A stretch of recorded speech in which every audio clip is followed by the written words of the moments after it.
got all your stuff together? Yeah. Okay. Trying to get ready for A&T. Start this morning, practicing. Had a good practice this morning. And in the process now, I'm trying to figure out how we can run the football on these guys because they don't seem to be giving up any rushing yards at all. Any rushing yards. But, we've got a week to get prepared. We just kind of at the beginning right now trying to figure some things out. But they are impressive. Defensively, they might be as impressive as anybody we've seen all year. Maybe it's outside of Clemson and maybe Coastal. Coastal was good too, but both their linebackers are exceptional players. Their secondary is unbelievable, and their up front guys seem to be really well coached. And then offensively, they start now to get a little bit of a better scheme about themselves. They got quarterback Kendall's playing really good, and they got 2 or 3 running backs that seem to be doing a nice job for them, and their offensive line seems to be really coming along. So I'm thinking that this group will be a little bit improved each week from here on in. So we need to catch them now because if they keep improving the way I see them improving, week in and week out, by the end of the year, they're really gonna be good. It might be pretty good right now. Okay, shoot. Well, Coach, when you look at this game and you look at A&T, in some ways, do you see two teams that basically are looking at almost like they're looking at a mirror because they almost mirrored each other with everything? Well, I'm sure we've got some similarities. We both are probably led by offenses, and would probably rather, if anything else, that we don't let our offenses mess it up. Be led by our defenses, I guess was what I should have said. We hope that our offenses wouldn't mess it up. We both seem to work pretty good at the kicking game, and we've had our good moments and bad moments. They had a punt blocked last week too, so they've had some issues that way. They blocked a punt last week also, so you can tell that they're putting a lot of effort into their preparation of their special teams. So, I guess we could be kind of similar. I guess when you look at this group now, how much did last year maybe change the dynamics because you had dominated for so long? They had that long stretch of losses after the 2003 game. Do you think now it's a different A&T from a mindset in terms of they now feel as though they can win instead of years past where they felt as though they couldn't? Yeah, I'm sure that was maybe one of the first indications to them that they could play with pretty much anybody, and I'm sure it's also what gave them confidence toward the end of the year that they could come into the season and say, for instance, win a game against Appalachian State, or those kind of folk. But I think that Appy win is what's really giving them the steam now to think that they can beat anybody, and I'm sure they feel that they can beat anybody in the classification at this point. So they're riding high, and their confidence is high, and it'll be a chore for us to actually go out there and be able to match up with them. How much did last year's game also change your approach towards special teams? Some, everything that happens, is somewhat a situation that affects you. We've changed some things. We've continued to work on trying to fix some things that are sometimes ailing us in the special teams game. This past Saturday. So, it's a work in progress. I think everything is sort of what happened to you last, and you got to make sure that you to react to those things in a way that you try to get them fixed. Yes, looking back to this past Saturday, of course, other than the performance of the running game, the noticeable point of the game was the penalties. Having looked back at the film, what did you see? Well, I see some penalties that's probably legitimate. I think I see some penalties that I thought were, a little bit ticky-tack But it is what it is. We've got to do a better job of disciplining ourselves to not make some of the penalties. We've addressed them all here in the last couple of days. I'm really, really disturbed about some of the personal foul kinds of penalties. The late hit that we had on the quarterback, the celebration after the touchdown. Some of that kind of stuff. The kind of stuff that we gotta be smarter than to continuously commit. But our guys enjoying themselves and having a good time and playing the game, and that's part of it too. I like having some fun too on the football field, and they want to try to play in a way where they're kind of free and easy that way. So we've got to figure out how to continue to enjoy ourselves but play within the rules. Also had an issue where you had targeting issue in that game where it was reversed by the replay. Is there any concern moving forward when games where you don't have replay that could hurt? I don't think we had a targeting call in that game. I think we had an unnecessary roughness call that was not even considered for a replay. I don't think it was called targeting from the very beginning. I think it just called unnecessary roughness. But there's always concern that that the possibility that does exist that you could get one of those calls in a situation where you can lose a guy for the rest of the game. And you're never deep enough in the secondary to lose guys that way, but we are working our way through these particular situations now as as we get through this first year, and as we get a little bit better feel for what is and what isn't a situation where a guy will be disqualified. I think we'll probably get on a little bit firmer ground, get a little bit better understanding. But at this point, we kind of feel our way through it, and the best part about it is I think pretty much all of our games, for the rest of this month will be televised. So, you get some immediate feedback in a way that you can probably, have a second opinion on a situation now that you wouldn't have, if a game was not televised. So it looked like we got a chance to at least have that available to us for the next month or so. What's the one thing that concerns you most about the Aggies? You don't seem to be able to they don't give up much on defense at all. They're really good in the secondary, so you don't get much of a throw attack against them, and nobody's ever been able to run the ball very good against them. So, they've been about as stingy defensively as anybody that we've seen in some time. And they remind you a bunch of they like ourselves. They're not very. It's a whole team full of guys who can run. They're extremely sudden in all positions. They do a good job of keeping a lot of eyes on the football all the time. So they break and run to the football extremely well. So they're a tough team to deal with on defense. They're the most rangy defense you've faced in recent time?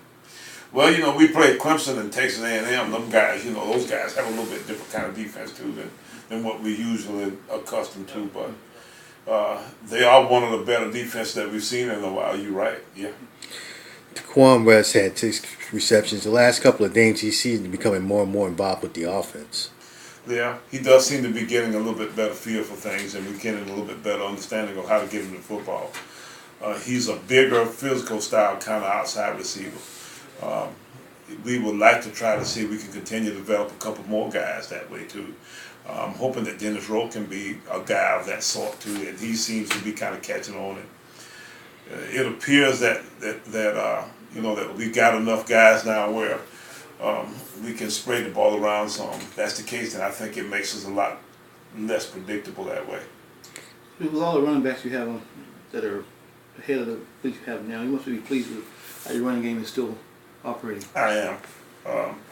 It was a big concern last week this time when we had lost down to where we are now, that these guys might not necessarily be able to, carry the load the way they did, the way they have. And for them to have come in here and done what they did this past weekend was extremely, extremely exciting to see. So I'm looking forward to seeing where these guys can go from here, because it gives us the ability to make sure that those guys that we do have out there, we don't rush them back in it quicker than we need to. because these guys have shown that they deserve to play. Given that this is going to be 2 games in a span of 12 days, does that sort of put in? Are you basically having to get 2 game plans together at the same time? Not necessarily. You know, we'll do some little odds and end things to try to get some of the time element out of our next preparation. But we'll put all of our attention on this one preparation. And the only thing that we'll do is we might do some of the actual clerical work that you got to do to break down some of the film and that kind of stuff. You haven't played in Dome in quite a while. Any special things you have to do to prepare for Saturday? Well, I hope we have played a Dome in a while. We played in Indianapolis last year, and it didn't go well at all. And you know, we need to be reminded of the fact that the last time we played inside, it was not good. So let's hope that we play a lot better than we did the last time we did inside. I don't know if there's much of a difference than playing outside in some of the bigger stadiums. You know, it'll be loud. You know, I'm sure we'll have a decent crowd in a way where, you know, it'll be somewhat of a crowd noise that will have some kind of effect on us. But we've got to the point now where we've pretty much designed our process to deal with the regular noise element. We have a pretty noisy kind of environment at home. So, you know, rather than try to figure out when we can and when we can't deal with it, we deal with all of our situations as if it was a noise problem. What was the one thing that helped Andrew Pough to elevate his game that he had missing last year? You know, Carter probably has always potentially been a guy, you know, who makes a lot of plays. He's a playmaking kind of guy that way. And he was disappointed in the way he played against Coastal because, you know, fundamentally he wasn't quite as good as he really was taught to be, nor was he good as what he just thought he should be himself. So I think after having gone through that particular game and seeing how he could have been better, he's elevated his game to try to match up with what he sees, what the possibilities are after having been through that situation.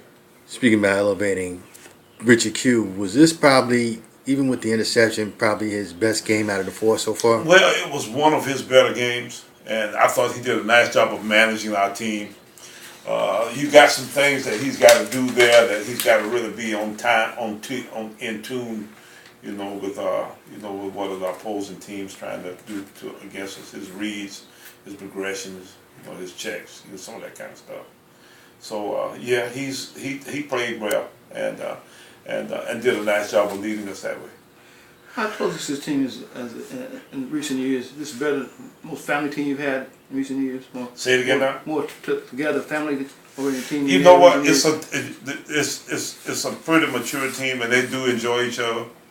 And you know, the fact that we've got, you know, a lot of different things going on off the field, you know, with this team other than just football. We got guys out doing community service together and do some other projects together, that kind of stuff, which is really fun to watch. One of our captains each week is selected from having done something outside of football. He's a guy who, first of all, he's got to be a good player, but secondly, he's got to be doing something of community involvement of sorts. It's off-campus stuff. Yeah, and so you get a lot of that kind of stuff going on. I think even in the game notes this week, they got a picture of some of our guys out working in a soup kitchen and some stuff like that. So, you know, you got all kinds of things going on with these guys working with kiddie groups, that kind of stuff. So I think this is one of our better teams as far as the camaraderie of sorts is concerned. Just on the urgency level scale, where is this game at it in terms of a 1 to 10 scale? It's in the 8 to 9 range. You know, you don't necessarily want to try to put so much emphasis on a game that you kind of lose sight of the fact that, you know, that it's a football game. You know, you got to relax enough to be able to play. I don't think tight teams can play, so I think you got to give them a chance to kind of relax a little bit. But at the same time, you know, it is pretty high level as far as the urgency level is concerned. And talking about the backfield of Dondre/Brown, just do you think, considering how effective the group was, that maybe that may cause A&T to maybe want to try to defend you differently? I don't know. I think they do what they do. They've been very, very good at their style of play. And I don't know if they'll change a bunch.